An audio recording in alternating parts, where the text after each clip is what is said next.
coming to you live. It's In the Know with Mo. And now, here's your host, Mo Vella. Well, my incredible producer, Mark Grimaldi, the best in the business. I love it. It's so wonderful to have all of you back with us this week at In the Know with Mo. As Mark just said, I'm Mo Vella. I'm your host. And it is really a privilege every week to get to be with all of you, to have these incredible discussions. And today will not be disappointing. I promise you, you are going to be in awe with our guest today and the topics we're going to discuss. I cannot wait to learn from him. But before we get to him, as always, I want to go to my moment of truth, M-O-E-M-E-N-T, as we know. My moment of truth this week is a little bit more serious. They kind of always are, aren't they? I say that every week. This one's serious. But I have to say, last night I was so conflicted and disappointed, like so many of you, in the fact that the filibuster change failed in the United States Senate, not because of the change possibility for the filibuster. The disappointment and frustration I'm sure we all share is that we know we need election reform, and we're not going to get it through that mechanism. And I think I was disappointed, but I also was conflicted for one thing, and that is I think we all need to be careful. We need to be careful to criticize too much the likes of Kirsten Sinema and Joe Manchin, for example, because we do need to respect the fact that in a democracy, people are entitled to represent their constituencies and to stand by what they believe in. It may not always be exactly what we want them to do. It may not be what we believe in, but we need to respect them nonetheless. And on that note, let me finish by saying this. When we don't win a certain way, if you pack up your things and you just go home, then you're just a loser. But winners and champions sit and come up with other ways to accomplish the mission. And so let us not all pout today. Yes, frustration, yes, disappointment, but no time for pouting. Let's scratch our heads, let's come together, and let's come up with other ways to reach our objectives. That's my moment of truth this week. On that note, no better guest could we have, and no better segue could we have to a former colonel in the still a colonel, but a colonel in the United States Air Force, retired, 26 years of service to our nation, Colonel Cedric Leighton, the founder and the CEO of Cedric Leighton and Associates, a strategic risk and leadership consulting firm with work and servicing and representing and collaborating and advising and counseling global companies, organizations, and maybe even governments. We're going to talk about that too. I don't know if you do that, Colonel. But Colonel, talking about not packing up your bags and running right and finishing a mission, nobody would probably know better about that than you as a colonel. So what an honor to have you.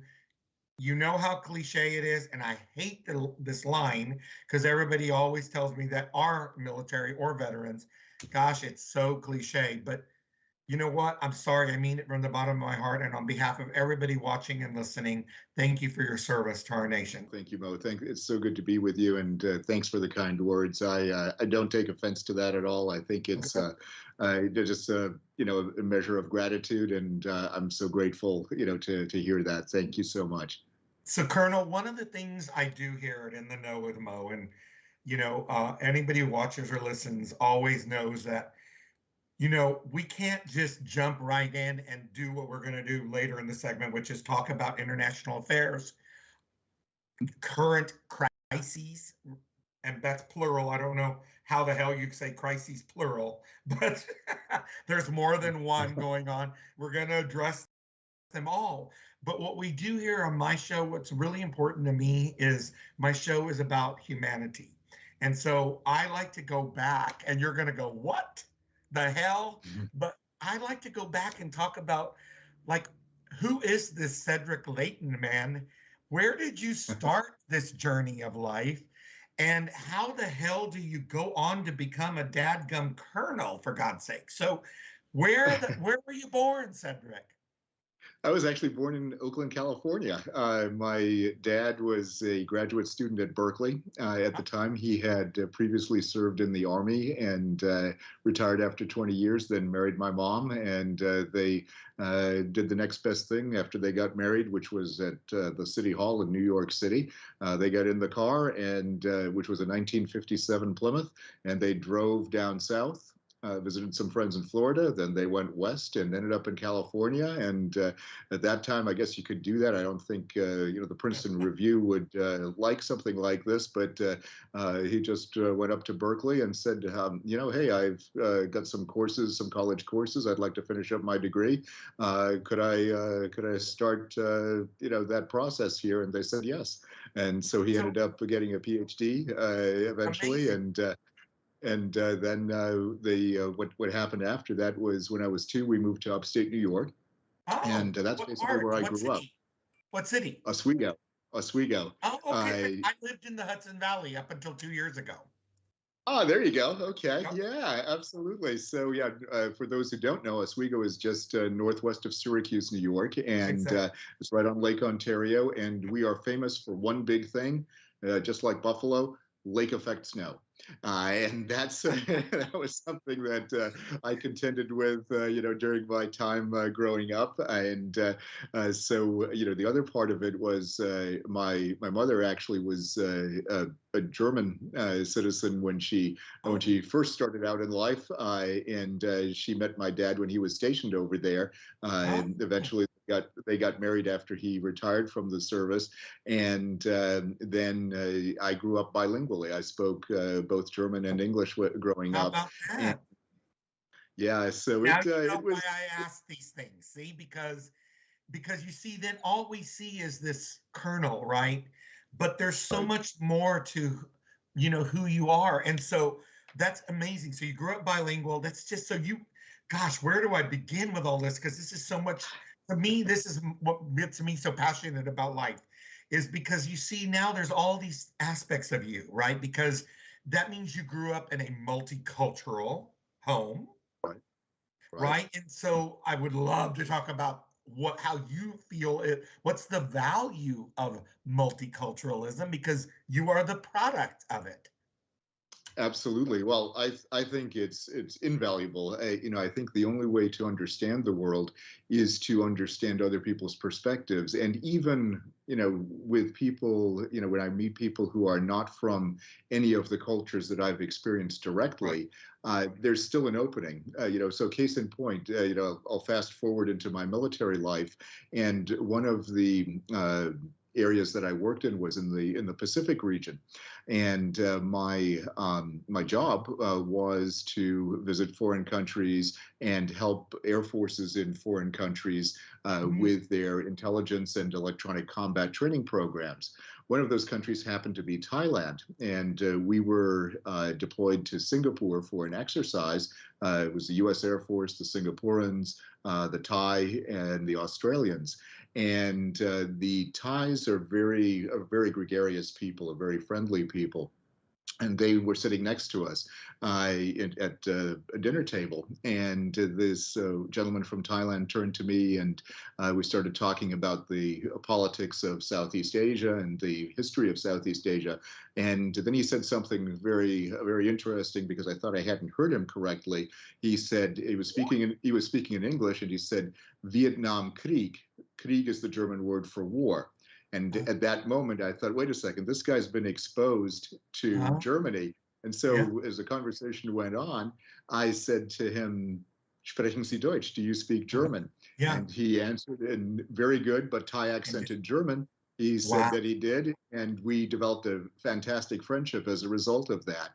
And that's the kind of way in which I, relate my cultural experiences to not only having a better life, but being far more effective in the job that I had at the time and in other jobs subsequent to that. Well, and I'm going to go out on a limb and say that it probably made you an even stronger, more effective leader as a colonel in leading your teams, right? Because it allowed you to have that perspective of inclusion and understanding how our cultures and our upbringings create uniqueness in each person, right? So one of the things I do very badly, Colonel, although I want to point out I do other things quite well, but one of the things I'm very bad at is actually smoothly going to our breaks at this show. And guess what? I'm going to do it perfectly today. I'm determined. And so on that note, to our audience, do not go anywhere. We are just getting started with Colonel Leighton, and we'll be right back in just a minute. Don't go anywhere.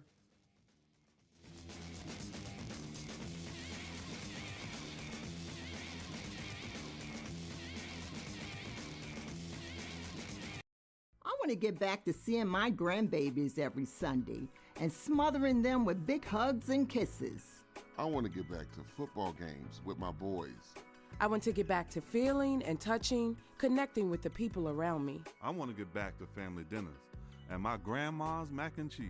I want to get back to real grocery shopping, taking my time, walking down every aisle, smelling the tomatoes and melons, having a free sample or two, or 3. COVID-19 has changed how we live and how we feel. But now, there are vaccines. And they are the first step that let us get back to feeling optimistic about the days ahead of us. It's okay to have questions. Is it safe? Should I get it? Should I wait? Now, get the facts. Learn more at getvaccineanswers.org so you can make an informed decision when vaccines are available to you. Brought to you by the Ad Council. Hey, sis, missed you this morning. Kim told me you weren't feeling well, so I'm just doing a self-care check. Oh, thank you, friend. How you doing? Girl, listen, my energy was so low because I didn't eat breakfast when I got up, so I had to miss virtual yoga with y'all.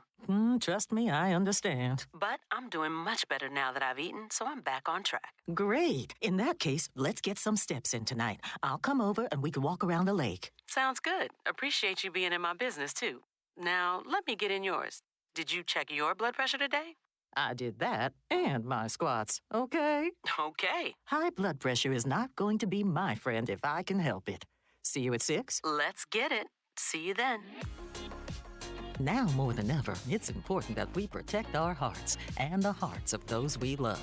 Check in on one another and be a part of a healthy blood pressure movement. Rally your squad to take the online pledge at releasethepressure.org. Brought to you by the Release the Pressure Coalition and the Ad Council.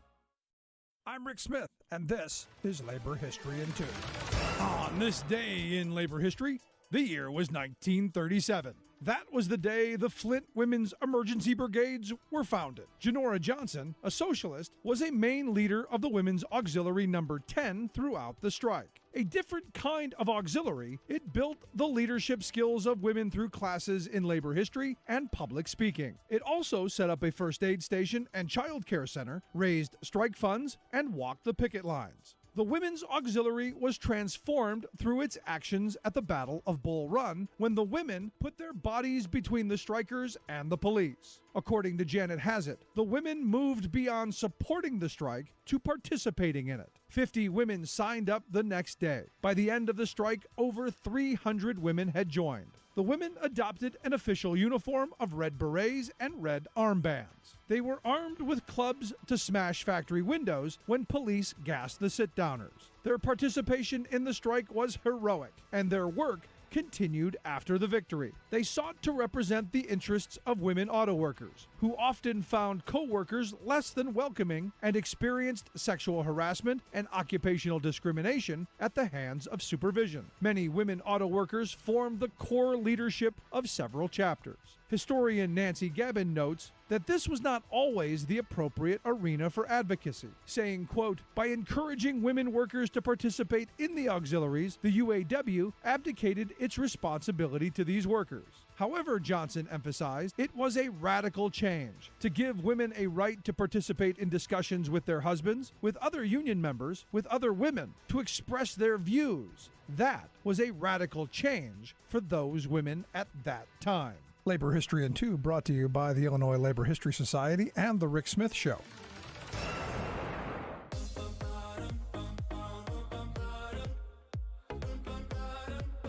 One of my favorite thoughts of the whole show that Mark does. That.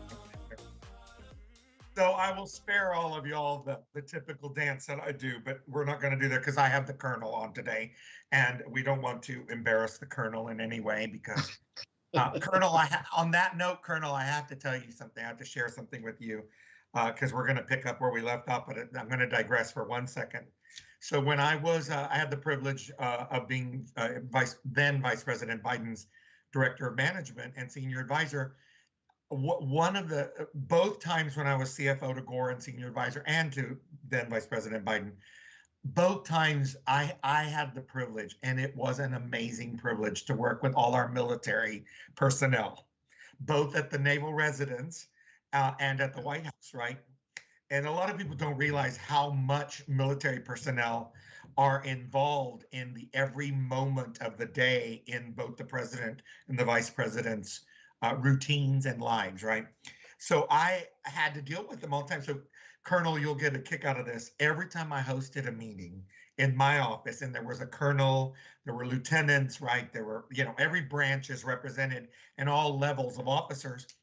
And they would be around my conference room table. This is a true story. On purpose, I would say the word love at least one time. And it was a social experiment for me because I would love to watch the colonels go and get so uncomfortable. I could just tell from your warm personality and your graciousness that you would appreciate that so much because I could see you were not one that would be like straightening your tie and getting uncomfortable. You just got to go with it at that point, Mo, But I would rock their world every meeting. And I just wondered how long was it going to take for them to know I was going to go there. Do you know what I'm saying? Because I would say, well, how's your granddaughter? Colonel, how's your granddaughter? And I would personalize the meeting because that's my style and that's who I am. Right, sure. And they would just be like, you just asked me about my granddaughter? Like, what the hell is going on here? So anyway, back to your life. So, before we move on to some topics that I know I want to talk to you about, and I know our audience wants to hear, but I still want to know a little bit more about you because I'm so intrigued now. So I'm assuming you kind of did what I did. Daddy was a lawyer, right? So, I was kind of drawn to that path. Is that similar for you? You're the son of an Army man, and I was the son of an Army man, by the way, but I didn't have the courage and spine that you had to go serve. But so was that a part of your decision? Do you think that it was a part of my decision? Yeah. When I, when I was looking at colleges, there was also a financial aspect to it, and it was one of those things where my dad encouraged me to actually look at ROTC programs. I actually did not want to go to the service academies. That was a personal choice. I have nothing against them. It's just that I didn't personally want to go through that experience. But I thought, well, ROTC, if I like it, great. If I don't like it, I have other options. I ended up liking it, and it was a lot of fun. And so I applied for scholarships in all three of the ROTC branches. The Marines go through the Navy ROTC, and then of course there's the Army and the Air Force ROTC. And the first service to accept me, and I thought I had bombed the interview like you wouldn't believe. I had a major, she happened to be pregnant, give the interview, and I thought, oh, she doesn't like me at all. Turned out they were the first service to accept me for a full scholarship. And I said, well, if they're the first ones to accept me, I will accept them. And you were so being that's loyal to them. That's really awesome. That's amazing, exactly. actually. And what's fascinating to me is, um, so as you rose through the ranks, right, of our United States military, um, what what was your driving passion? What was your why? Because I always love our audience to hear this from everybody, no matter what industry sector or career they have, because I just think how it's so important to understand somebody's why. Well, I wanted to serve. I wanted to find a way in which I could serve our country. And, an obvious way, of course, is the military. But then, at first I thought I would serve only for 4 years, which was my obligation, from Right. ROTC.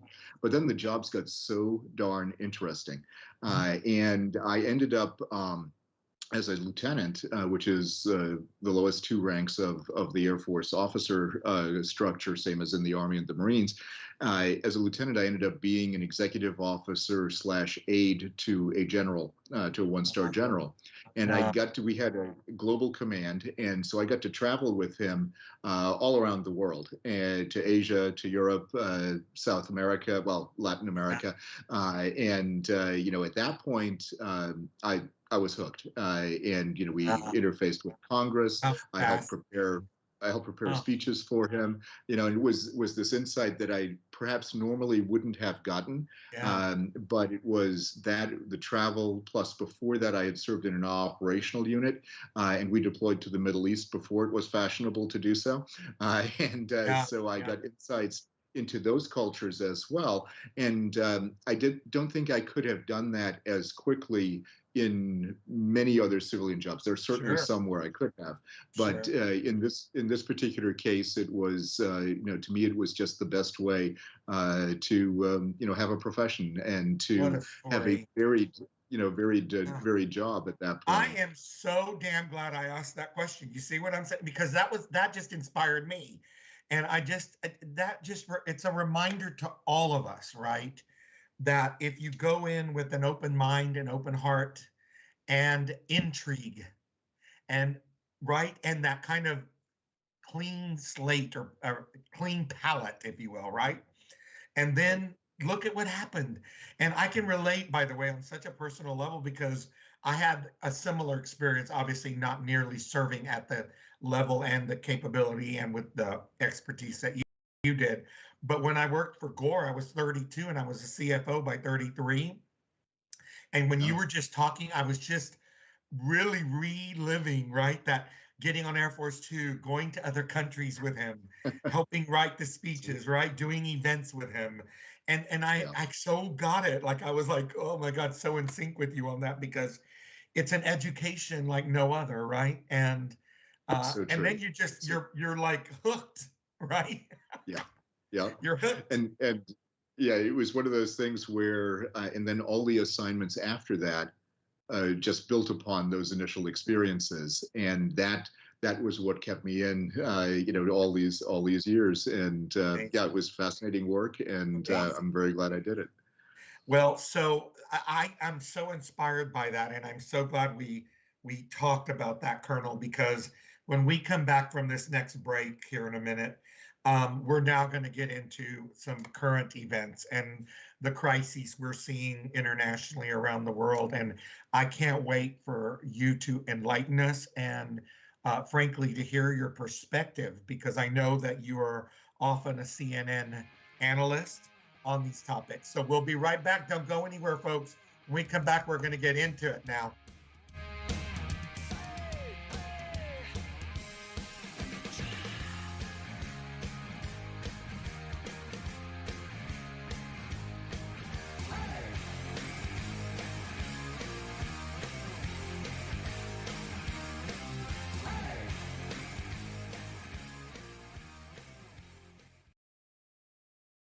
Hey, Dad, how do airplanes fly? What's in this box? Can I touch this? Where does sand come from? Is this tree good for climbing? What happens if I mix these two things together? How are babies made? What does this thing do? Kids are curious about everything, including guns. Talking to them about gun safety in your home is a good first step, but you can do more. Always keep your guns locked, unloaded, and stored separately from ammunition. Storing your guns securely is the best way to prevent family fire, including unintentional shootings. For more information on safe gun storage and ways to keep your family safe, visit endfamilyfire.org. That's endfamilyfire.org. What do we keep in the attic? What's this thing called? Can I ride my bike backwards? Like I said, kids are curious. It's up to us to keep them safe. Brought to you by End Family Fire, Brady, and the Ad Council. Right now, our country feels divided, but there's a place where people are coming together. I gotta tell you, I was nervous to talk to someone so different than me. Me too, but I'm glad we are. Love Has No Labels and One Small Step are helping people with different political views, beliefs, and life experiences come together through conversation, and it feels good. Wow, your story is so... Interesting? Yeah. When people actually sit down, talk, and listen to one another, they can break down boundaries and connect as human beings. At lovehasnolabels.com/onesmallstep, you can listen to amazing, life-changing conversations and find simple tools to start a conversation of your own. I know one thing. This conversation gives me hope. It gives me a lot of hope, too. Take a step toward bringing our country and your community together by having the courage to start a conversation at lovehasnolabels.com/onesmallstep. A message from StoryCorps, Love Has No Labels, and the Ad Council. Corporate America has proudly elevated good moral values to a special place. That place is the trash can. Indeed, free market gurus assert that the only ethical obligation a corporation has to society is to deliver as much profit as possible to its big investors. Everybody else be damned. And they excuse any awfulness they cause by claiming that they, quote, broke no laws. But hello, they write the laws, so corporate immorality is always technically legal. America experienced this corporate dodge just before Christmas, when a line of supercell tornadoes ripped through the Midwest, demolishing buildings and whole towns, killing more than 90 people. It was called a tragedy, but those deaths were not destiny. We're not helpless in the face of tornado fury, for an effective, cheap defense is readily available. Safe rooms. Built inside schools, factories, shopping centers, and other buildings, people can safely shelter there during big blows, surviving even if the building around them is shredded. They've been proven to provide, quote, near absolute protection from tornadoes, and it's long been proposed to amend building codes to require them in new commercial and public buildings. Such a provision would have saved many workers who were crushed inside an Amazon warehouse, a candle-making factory, and other buildings destroyed by December storms. But they died because members of a little-known industry-controlled group, the International Code Council, had quietly vetoed the proposal, calling it overly restrictive and even declaring it's way too soon to do a knee-jerk reaction to tornado deaths. This is Jim Hightower saying, all those buildings smashed by December's tornadoes were corporate death sites because their shoddy construction broke no laws. Let's ask corporate America if it's still too soon for Congress to mandate tornado-safe rooms.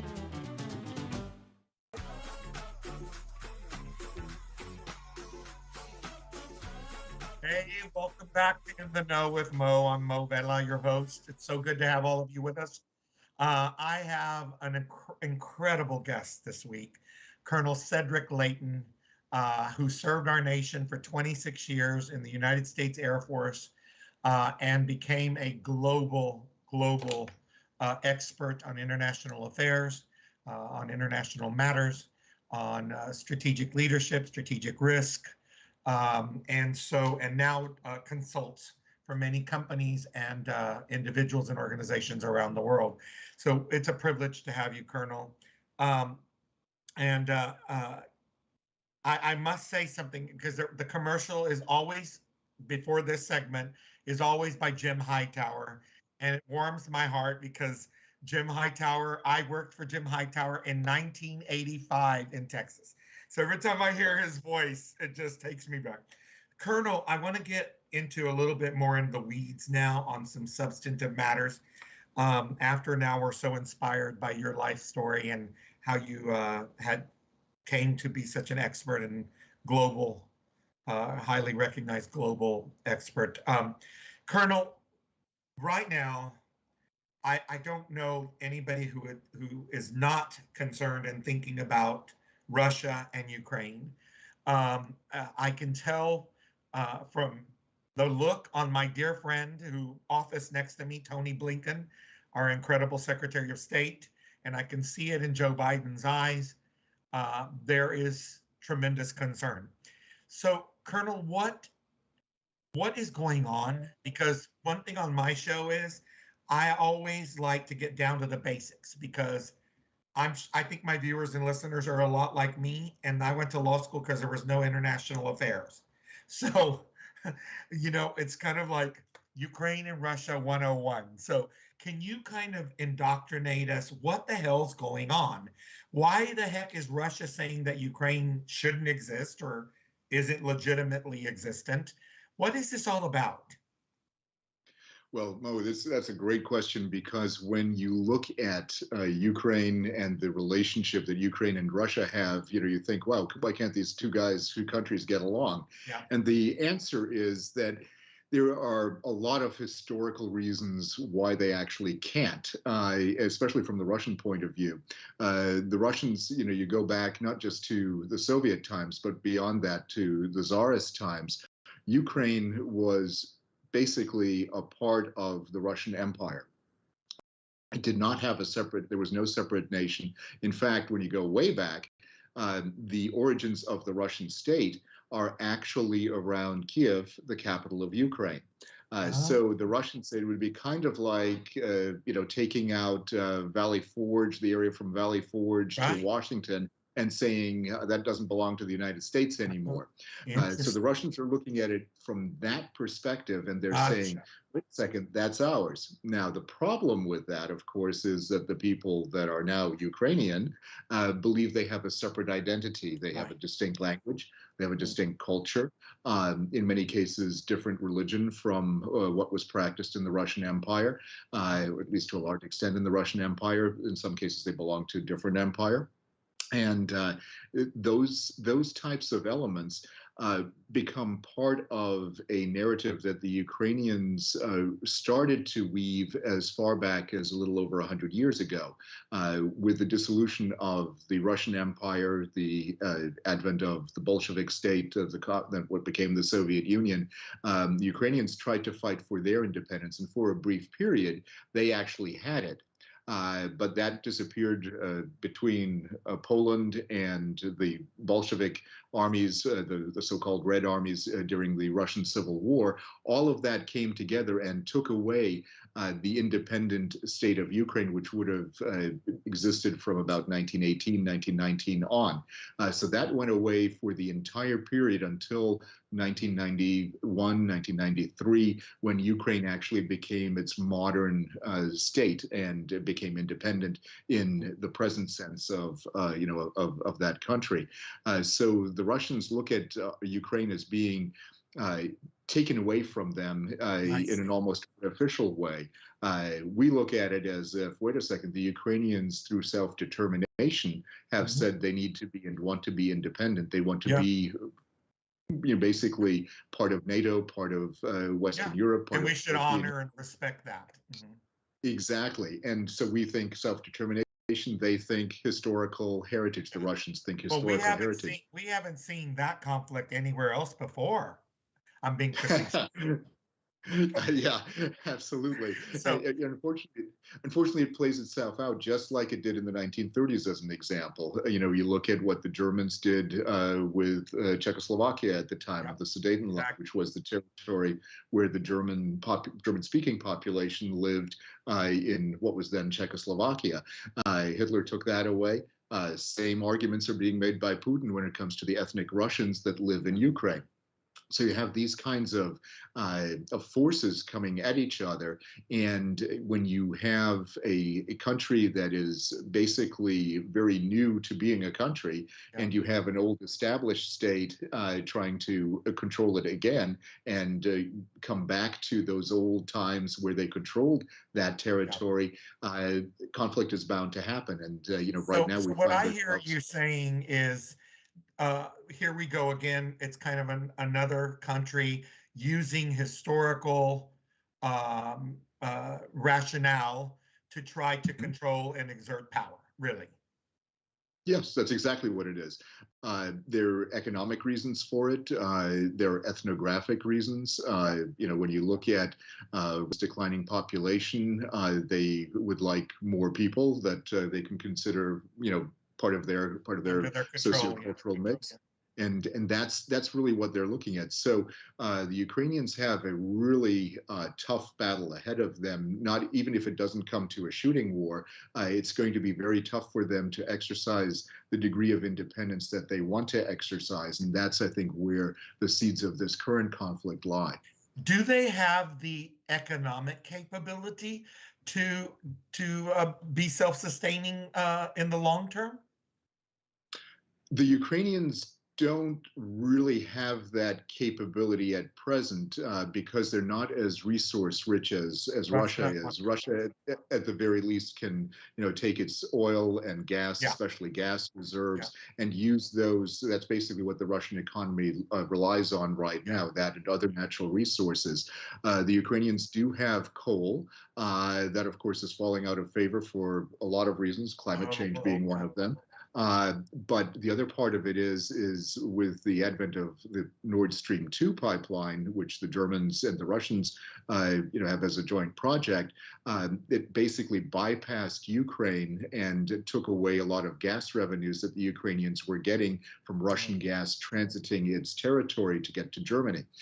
So with that gone, the Ukrainians are kind of in a lurch, and they need to find another way in which to increase the possibility of creating an economically viable state. The one thing that Ukraine does have going for it, and it's very historically important, is the fact that they're basically the breadbasket of Europe.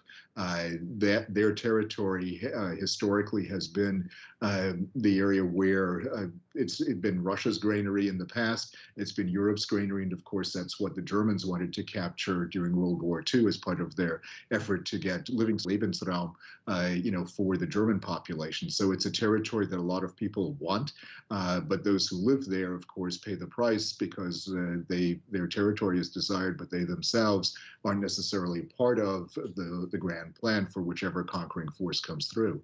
And before we go to this break real quickly, we got 2 minutes, but this is what I like to do this show for. Why is this important to Americans? It's important because what we can, if Russia does come in and take Ukraine, like they invade Ukraine or they topple the government or do something like that, what will happen as a result is Russia will feel emboldened and they could potentially go after other countries that are NATO members. Once they do that, Article 5, which commits us to defend those countries, would kick in, and we could find ourselves in a much larger conflict, and it could potentially result in a war between the U.S. and Russia. That's the real problem. Gotcha. That makes perfect sense. And you just gave us an education in a manner, I'm being serious. You literally just explained it in a way that I understood, and I know everyone listening and watching understood. And I am so grateful because that's why I do this podcast and radio show, honestly, is so that we can, because everyone assumes we see it in the paper, right? We see it online. It's Russia might invade Ukraine. And everyone's like, oh, that's not good. I don't even know why is that not good? Why are they trying to do that? Well, you see what I'm saying? So thank you so much for your patience in explaining that to us. When we come back, we're going to pick up right there, but we're going to move to outer space because that's a whole nother issue with NATO, right? And I've got some other things I want to talk to you about on the international front. And I can't wait now because even I'm into this. I'm like, oh my God, I never thought I would find this fascinating. You made me find it fascinating, Colonel. Thank you so much. We'll be right back, you guys. Don't go anywhere. Wow, more to come.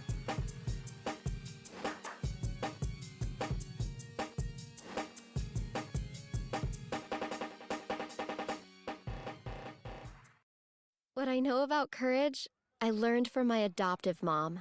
She said sometimes you just gotta hold on and know we'll get through this. Mom, we are so high up. Hold my hand. No, you hold my hand. Here we go. Learn about adopting a teen from foster care. You can't imagine the reward. Visit adoptuskids.org to find out more. I learned patience from my adoptive dad. All he had to say was, "Hey, you got this. Just breathe." Hey, we're pretty good. Yeah. Might have to start a band. I got it. Learn about adopting a teen from foster care. You can't imagine the reward. Visit adoptuskids.org to find out more. This message is brought to you by Adopt US Kids, the U.S. Department of Health and Human Services, and the Ad Council. COVID-19 has changed how we live and how we feel. We show up differently, worship differently, and have found new ways to express our love and support to family and friends. But now there are vaccines, and they are the first step that lets us get back into the things we miss most, like spreading the word without spreading concern, girls tripping instead of solo sipping, brunching instead of late night munching, and talking smack with a side of mac and cheese. It's okay to have questions about COVID-19 vaccines. Should I get it? Should I wait? Is it safe? Can I trust it? What about pre-existing conditions? Now get the facts. Visit getvaccineanswers.org so you can make an informed decision when COVID-19 vaccines are available to you. Brought to you by the Ad Council.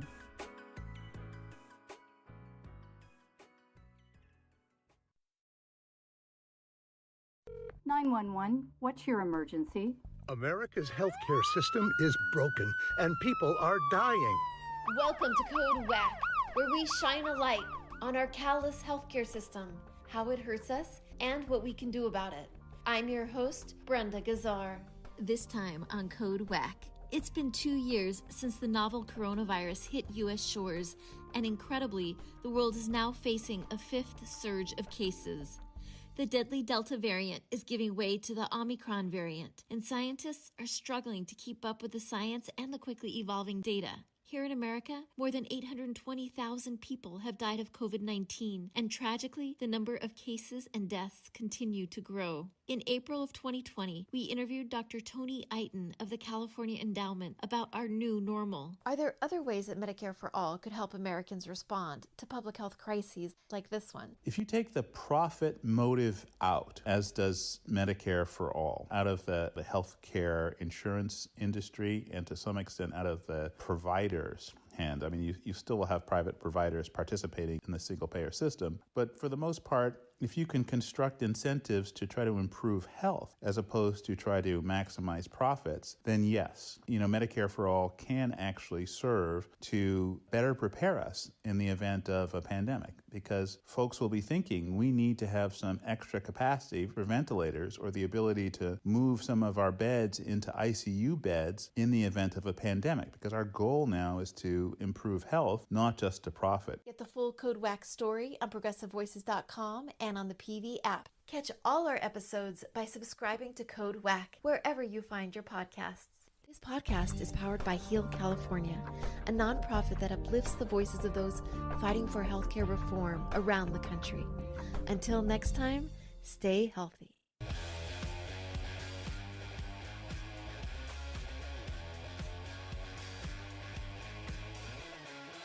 Oh, welcome back, everybody. Welcome back to our last segment of this incredible time with Colonel Cedric Leighton. Wow, Colonel. I'm learning more from you. I'm not kidding. This is amazing. And thank you for sharing your expertise and your experience with all of us. It makes us all a better community when we get to learn from people like you. So, Colonel, before we leave the Russia-Ukraine thing real quickly, I hate to put you on the spot, but I'm going to. I like you, so I'm going to put you on the spot. If I didn't like you, I wouldn't put you on the spot. Now, Colonel, I'm just curious, from all of your exposure, experience, and expertise, do you think it's inevitable that Russia will invade Ukraine? It's not necessarily inevitable, but there's a high likelihood, Mo. And I say that, I try to be very careful with these kinds of things because, if there's always a certain inevitability to military movements. We in the break we talked a little bit of train schedules that precipitated World War One. This kind of thing can happen again, and the fact that the Russians have put so many forces in and around Ukraine, they've basically enveloped Ukraine on three sides, the south, the east, and the north. And that very fact, we know, first of all, they're serious. What the Russians would like to do more than anything else is get what they want without actually toppling, without actually invading. They would be very happy to topple the government in Kiev, the government of President Zelensky. But if they can do it without firing a shot, that's number one from their perspective, from their strategic perspective. So invasion is highly possible. It is not inevitable, but if people make mistakes, miscalculations along the way, then it becomes even more likely. So right now I give it about a 60 to 70% chance of happening, which is still very high. But it also means that we can bring it down, bring the temperature down if and we see Secretary Blinken and President Biden, I think, doing everything they possibly can to do exactly that, to bring the likelihood down. So moving on to a very interesting topic. Honestly, in all of my years of public service, and I'd be curious if you can say the same thing, did you ever think we'd be talking about NATO and outer space? To be honest, no. Right? No, but now NATO is even talking about how it will operate in outer space. I mean, how incredible is that?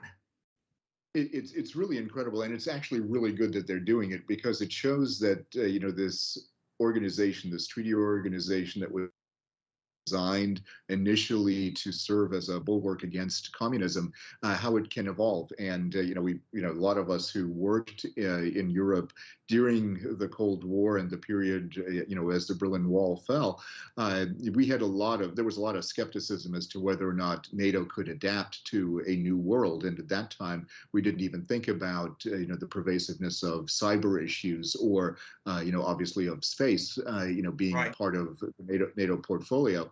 But it's very important that it is that, because what they're saying in essence is if you attack the space assets of any NATO member state, that could then result in the invocation of Articles 5 and 6 of the NATO Charter, which basically mean that we're going to, other member nations of NATO are going to step in and help protect that country or those space assets.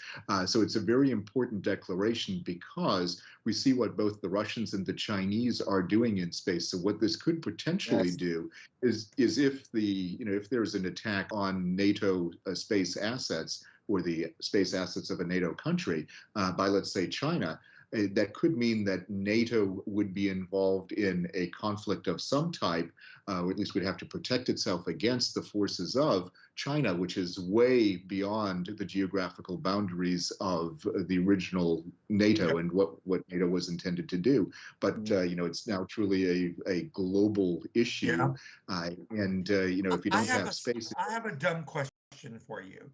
Does, under this discussion of NATO space assets, NATO country space assets, I guess we should say, does that include satellites? Absolutely. Which is probably the primary concern, right? Because now we're so reliant on these satellites, right? And the vulnerability for cyber attack and cyber interference, right? Absolutely, because when you look at how satellite constellations have morphed over the years, first of all, there are a heck of a lot more satellites now than there ever were in the past. And you've got a lot of space debris. You have a lot of things that could go wrong anyways without somebody trying to weaponize space. There are treaties that say thou shalt not do bad stuff in space, but guess what? Countries like Russia and China are developing capabilities to do those very bad things. And if something happened to, let's say, our GPS satellites or even our regular communication satellites, depending on exactly what they did, the effects could be pretty serious. Without GPS, we can't have great weather forecasts, and if you don't have the right weather forecasts, then you could potentially people are at risk. Yeah, you put people at risk, especially given climate change. So information becomes the key thing. And since space is the great purveyor, the great conveyor belt, if you will, of information nowadays, then you need a space to be free and secure. And the communications assets that we've put into space need to be maintained, and they need to be protected. Interesting. But before we wrap up here in a little bit, I think I would be remiss if we didn't go to the other evil portion of the world, because North Korea, while we're all over here trying to survive COVID and we're worried about masks as we should be and testing as we should be and all of these vaccination questions, and we're distracted, frankly, they just quietly now just did another missile test, didn't they? Yes, they did. Absolutely. I like how that sneaky devil operates. He just quietly sits over there and does his evil stuff. It's very fascinating. I mean, so how does that play into this bigger picture? Because to me, that's something we can't forget about either. That's right. And I mean, you go back to a few years to when, they attacked, the North Koreans attacked Sony Pictures. They did a hack against Sony Pictures. North Korea has some very interesting, important capabilities. They don't have a modern army in the sense that we understand it. They have a large army. They have one of the largest in the world. They don't have a very effective air force, but what they do have is they have cyber capabilities, which are actually quite good, especially considering the fact that hardly anyone in North Korea is actually on the internet. And then they also have the ability to conduct influence operations and missile tests practically all at the same time. And these missile tests, some of them purportedly, and we have to use this term a little bit carefully, are even of the hypersonic variety. So if you're talking a hypersonic missile, that becomes the latest technology that's out there. And if they have access to that, then they become a very dangerous player, and they punch way above their weight. Theoretically, Colonel, a hypersonic means it could reach where? Like where I'm sitting in Los Angeles? Well, that refers to the speed. It refers to the speed, not the distance. Okay. Not the distance. So hypersonic missiles are 5 times the speed of sound or greater. If they're intercontinental ballistic missiles, which normally you would need to have that kind of a missile to achieve that kind of a speed, then yes, they could reach definitely the West Coast, probably most of the United States, depending on what the type of missile, all of Asia, certainly, and, even parts of Australia.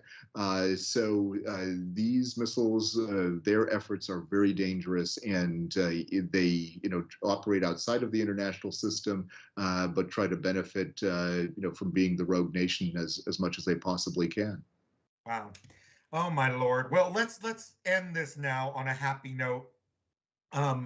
You have served our nation in such an honorable and incredible way. And I have to tell you, I alluded to it earlier. I've dealt with a lot of military officers in my career. I've had the privilege and the honor of dealing with a lot of military, a lot of enlisted military. And I have to tell you, you rank up in the top 2 kindest, most gracious, and warmest military personnel I've ever met in my life. And you're only second to my dad. So damn it, that's pretty damn good, Colonel. Oh, thank you. I'm honored. I am honored. Thank you so much.